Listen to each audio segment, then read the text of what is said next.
جس بندے کے اندر مروت نہیں اس کی عبادت بھی خالی خالی ہوتی ہے۔ ایسی عبادت کا کوئی فائدہ نہیں۔ جو انسان پرہیزگاری کا پابند ہوگا اس کے لیے دنیا سے منہ پھیر لینا آسان ہوگا۔ معرفت کے درخت کو فکر کا پانی دینا چاہیے تاکہ آخرت سنور جائے۔ جو انسان 1 سال تک صبر سے کام لے گا اس کی تمام پریشانیاں اور مصیبتیں ختم ہو جائیں گی۔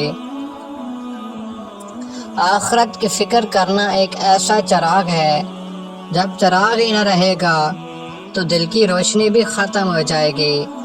یاد رکھو، انسان کی بہتری اور نجات صرف دین کی تابعداری میں پوشیدہ ہے۔ جو بھی مصیبت آئے اس کا استقبال صبر سے کرو اور ہر نعمت کی حفاظت شکر سے کرو۔ دنیا کے لیے جینا سونا اور کھانا چھوڑ دیں، اللہ کے لیے جیو اور کھاؤ اور سویا کرو۔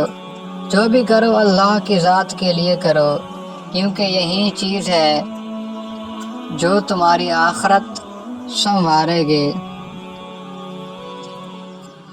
جس کے بیکار دوست ہوتے ہیں وہ کبھی ترقی نہیں کر سکتا، وہ ہمیشہ پیچھے رہ جاتا ہے اور دوسرے لوگوں کو ترقی کرتے دیکھتا ہے لیکن خود آگے نہیں بڑھ سکتا۔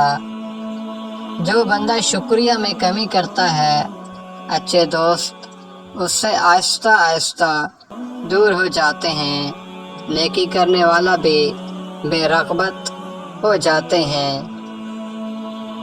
عمر گزشتہ کا کوئی بدل نہیں اور موجودہ وقت پیش بہا دولت ہے۔ اپنی بصیرت کی روشنی میں اس سے زیادہ فائدہ اٹھائیں۔ صرف 2 دانے رات کو چلغوزی کے چبا لو، 80 سال تک کٹھے کمزور نہیں ہوں گے۔